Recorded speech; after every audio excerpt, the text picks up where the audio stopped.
Hello, welcome to Film Live, the show that takes you behind the scenes of the filmmaking journey.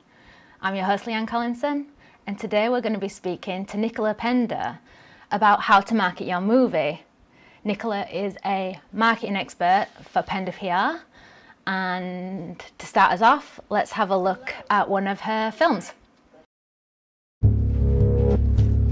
Just taken in Panjwai. Movement, roof!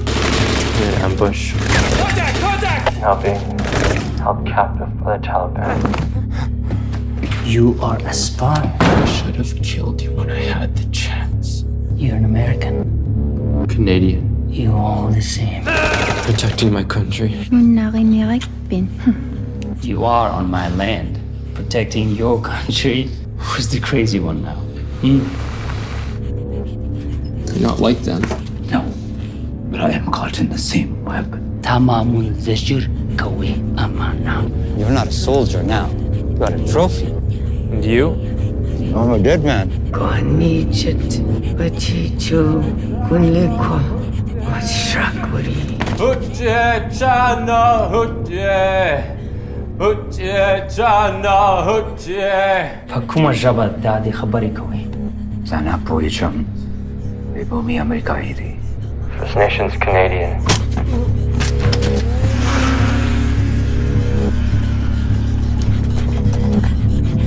Ikarlak torach morokivek kihivek aula nearak titel.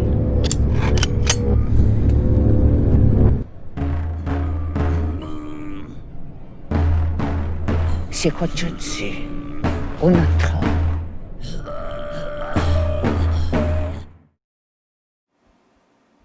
Hi Nicola, welcome to the show. Hi, thanks for having me.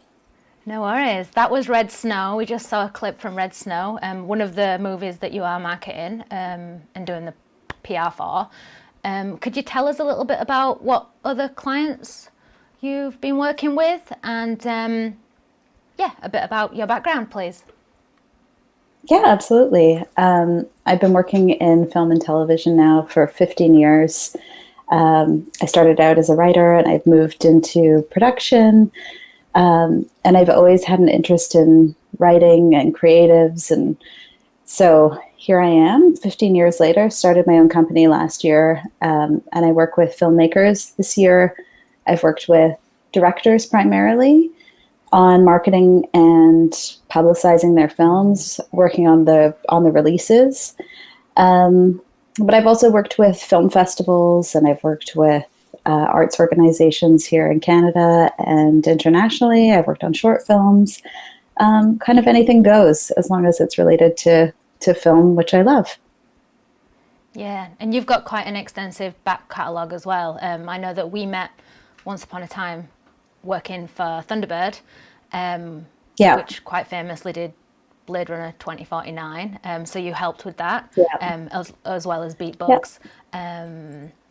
Which is super awesome. And High Rise. Yeah. Oh, and High Rise, yeah. Yeah, can't forget High Rise.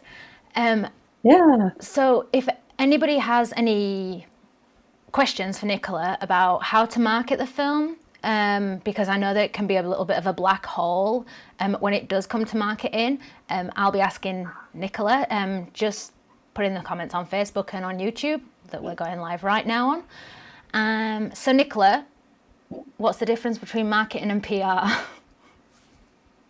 Yeah, they're two very different things, but they work really well together. For marketing, you can think of things like your trailer, which is very important to market your film. That's one of the first things people see. The poster is a part of marketing. Your ad buys. So if you're premiering in a theater, the ads that you buy are a part of your marketing plan. But I think at the end of the day, marketing is about figuring out who your audience is and targeting those people, no matter how you do it. Social media marketing is the big thing now.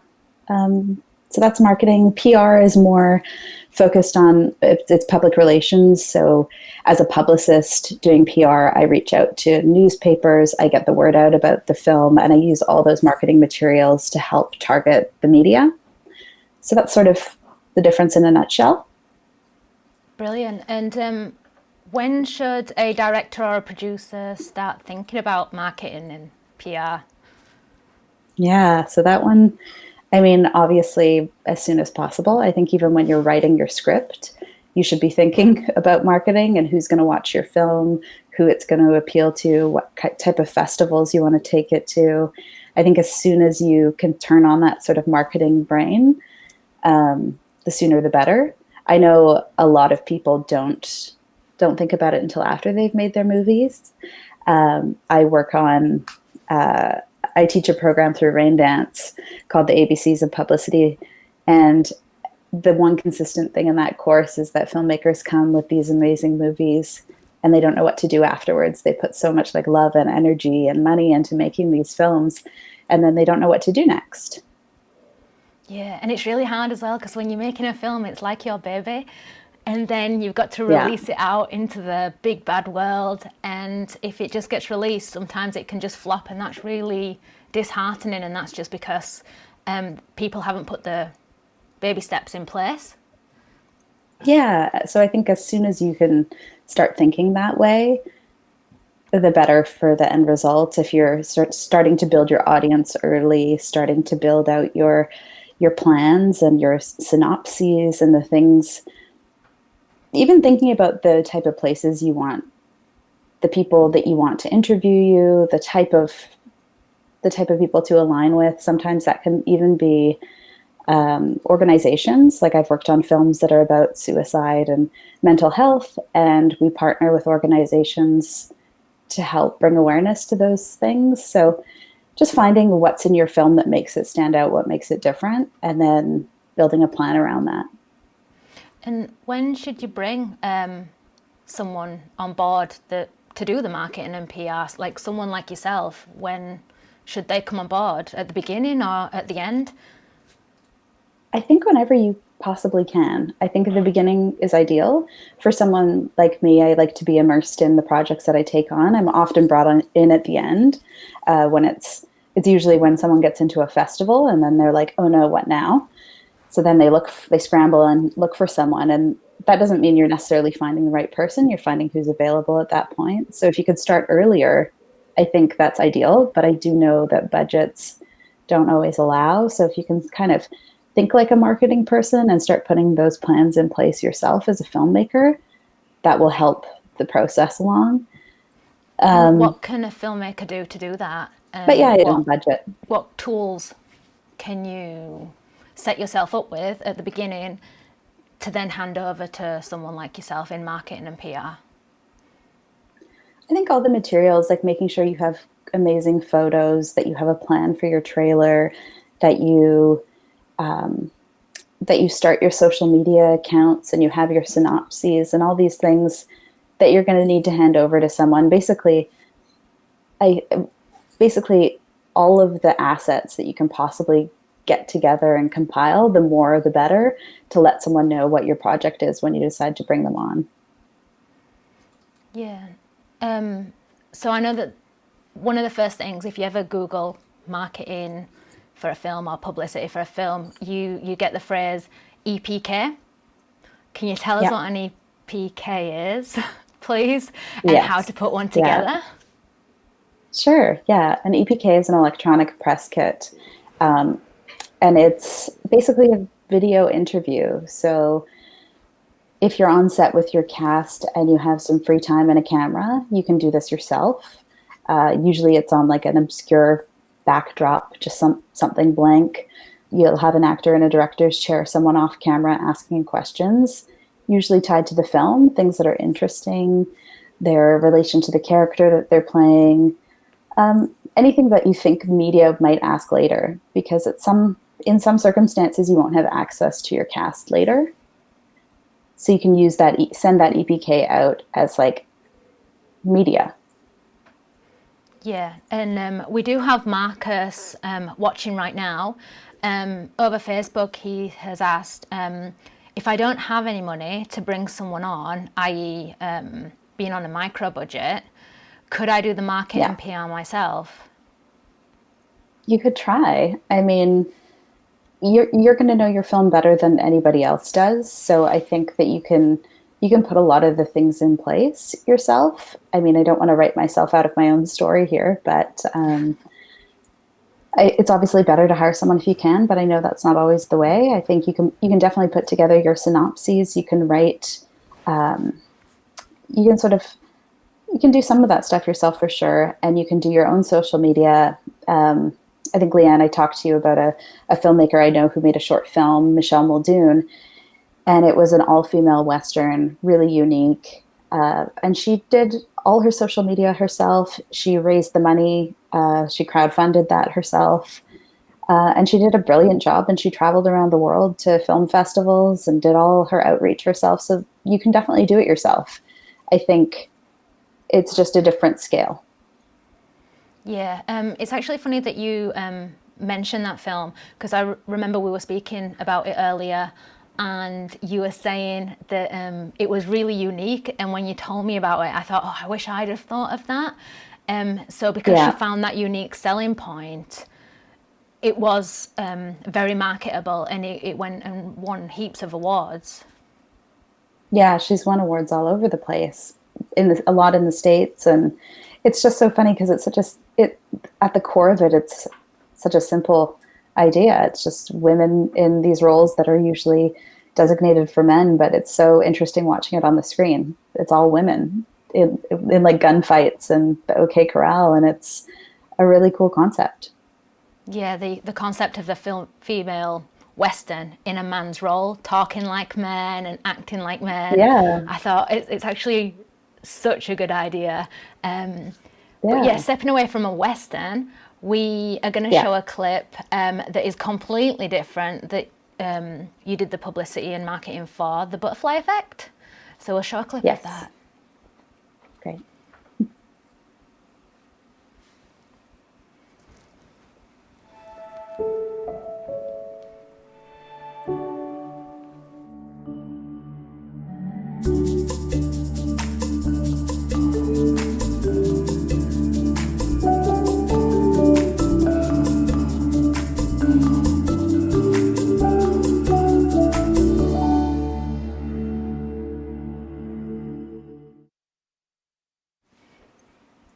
That's a super short clip and very easy for me to say. Yeah.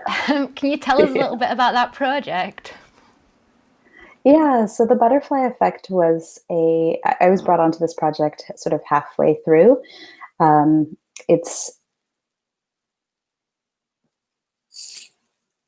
think I've frozen here. It's a program designated to amplifying women in animation. And it's 5 women were selected in roles that are usually designated to men, and they made a short film in their spare time. They were all full-time animators, and it was just a career accelerator program designed for 5 women in BC and here in Vancouver. And they made that short film in about a year and a half, and I helped with the publicity and the social media marketing, sort of guiding these women, and they've now formed their own production company, and they're traveling to festivals around the world.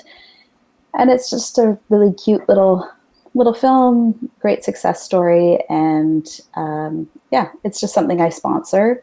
They're a client of mine, but I sponsor the program because I believe in it. And yeah, it was really fun. Different kind of project for me too. Yeah, very different to the first clip that we showed. Yes. Can you tell us, from a director and producer, how do you approach marketing those 2 different projects? Because they're completely different, so they'll need a different toolkit, I'm presuming. Yeah, the basics are the same. You need all the same sort of materials, but yeah, those projects were very different. The first film, Red Snow, was directed by, it was the first dramatic feature by a filmmaker named Marie Clements, who has a background in theater, opera. She's made documentaries. She's brilliant. And for that film, I obviously used the subject matter. It was a war movie. There were Indigenous and Afghani characters. I used the actors in my promotion, but I also used Marie because she's quite a sort of powerhouse woman.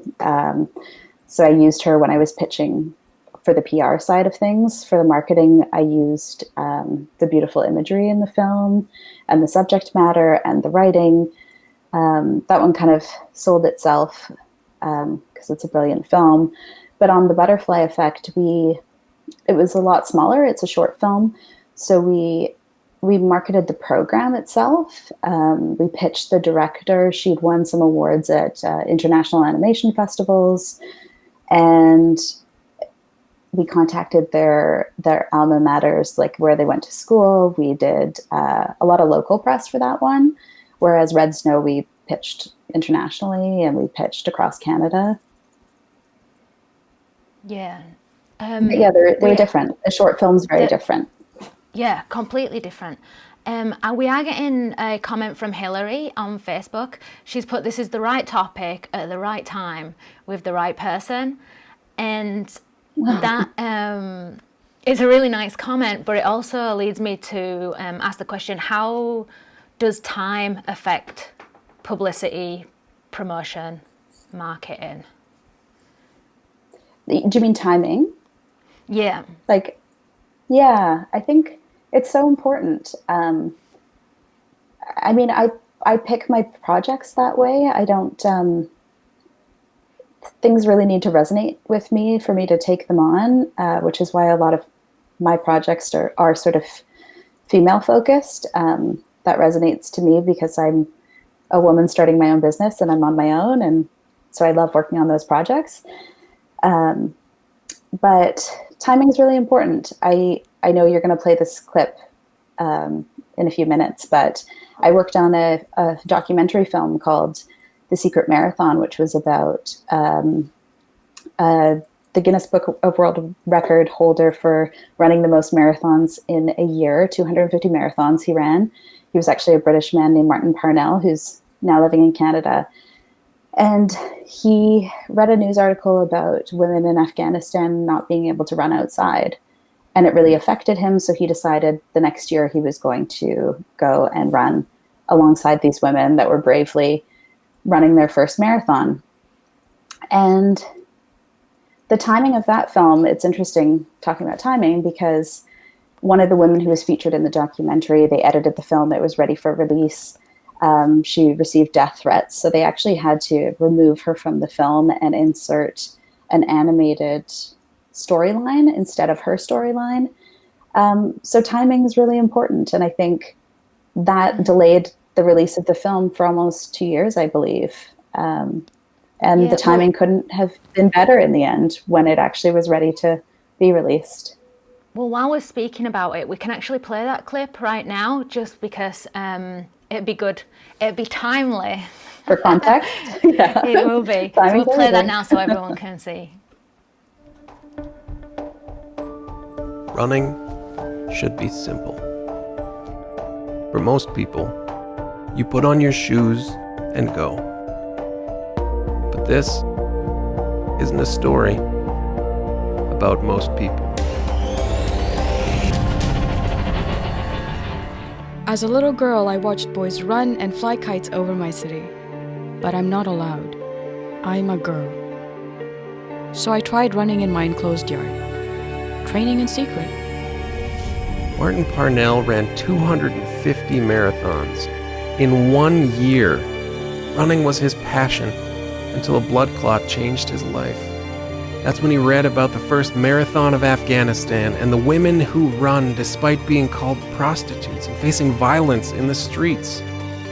Determined to recover, Martin vowed to run with these women in the second marathon of Afghanistan, and he invited filmmaker Kate McKenzie to help him tell their story.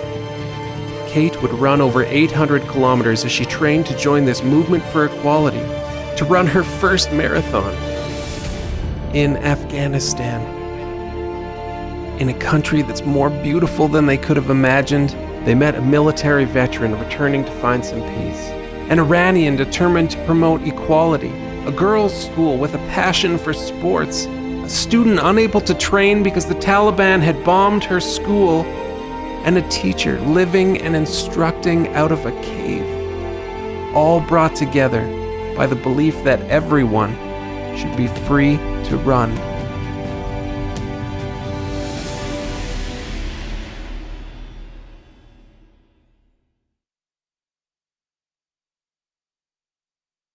Awesome. And you do so much work with women. Like you say, it's something that you are very interested in. And I saw that they announced at the Banff Film Festival, the Women in Business Media Spark Accelerator. So you're one of the 50 women that have been chosen as an entrepreneur to be part of that.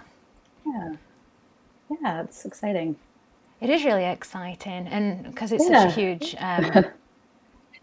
huge honour, I think, because Banff's such a big film festival. But obviously, all your projects are very different. We've got a documentary, we've got an animation, we've got drama, and they're just the clips that we've shown today, and they've all won awards. Is the festival road the way to go down for people? I think so. When it works. I know that's kind of vague, but for The Secret Marathon, that film, I was hired on quite early. They'd already finished the film, but I was hired for a few months before they actually started applying for festivals. And so we were able to work together to put together a really robust marketing plan. And we went to the festivals and we were able to do some experiential marketing.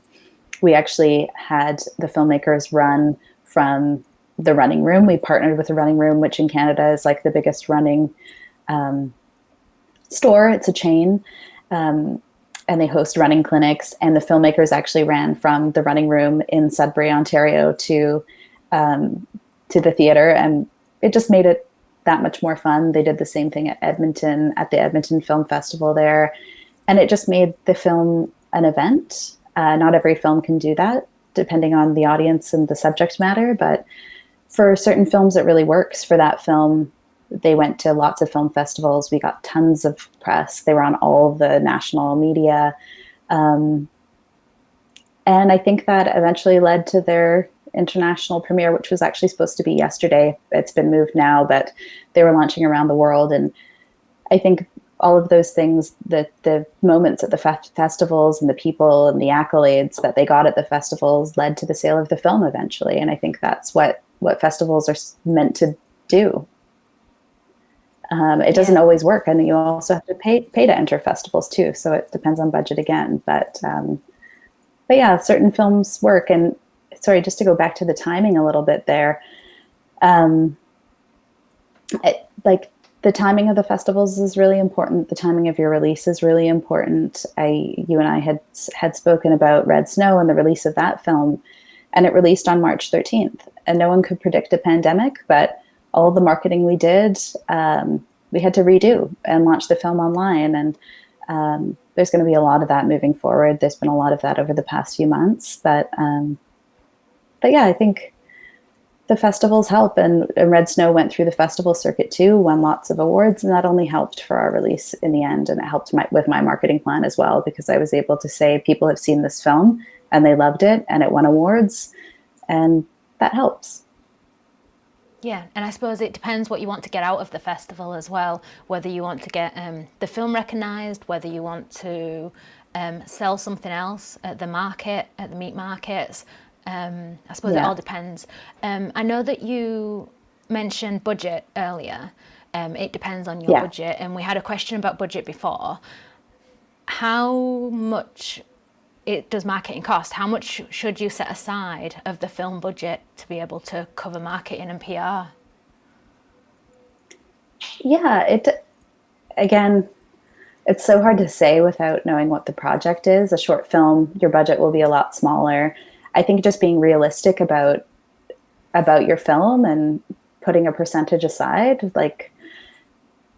it's really hard to say. It really does depend on the project, where it's releasing, whether it's releasing online or in theaters. But I would say at least 10% of your budget or more. And I know that sounds like a lot because filmmakers want everything to go onto the screen, but I think it's important, if you're putting that much love and effort into making a film, to have something set aside at least. Yeah, definitely. And a percentage is a really nice way of marketing, rather than saying, I'm going to put £600 away for festivals, and I'm going to put in, I mean, I know I'm working in festivals in pounds, you're working in dollars. Yeah. But but the percentage is a really good way of working, depending on. And I just made up that percentage. Is what, I just made that up, so I don't know. I just made up that percentage, I was going to say, I heard 30% sure. at one point. So Yeah. I suppose it does depend 50%. on what kind of a release you want. Yeah. Yeah. Yeah. Okay, so top 3 marketing tips for filmmakers. What do you think, Nicola? Well, I think I've probably talked about these things already, but setting aside some money in your budget, number 1. Number 2, figure out who your audience is early. And number 3, hire an expert, but make sure it's the right person. Not everyone's going to be the right fit. And you need to get along and see eye to eye, and you need to hire someone that loves your project. They're really good tips. We do have another question as well coming through on Facebook. Marcus, he said, I am the beginning of setting up 2 international feature documentaries, both with themes of empowering women with special access. Would you, although I'm male, be approachable? Absolutely. Yeah. I do work with men. I don't want it to sound like I don't. I love female stories. I think because I'm in my first year of business, I think I just wanted to align with stories that I felt passionate about, and it doesn't, I'm not limited. I'm working with an animation studio right now that's run by a man. I've worked on films with male directors, but it just needs to be the right project for me. I think at the end of the day, I do like those female stories, but that sounds like a female story. Yeah. Sounds good. I hope that answered your question, Marcus. I think we'll come to a conclusion right there. Thank you so much for your time, Nicola. And if anyone would like to know more about what Nicola's doing, what she's up to, what she's marketing next, then head over to the website at the bottom of the screen at Pender PR. And there's her handles there as well for Instagram, Twitter, all social medias. Thank you so much for joining us, Nicola. We really thanks for having me. appreciate it. And so nice to see you and meet everyone. And we will see you next week. If you'd like a notification, please give us a like, subscribe, and give us a comment below. We can help answer any other filmmaking questions. And we will see you next week for all your filmmaking conversations. See you soon.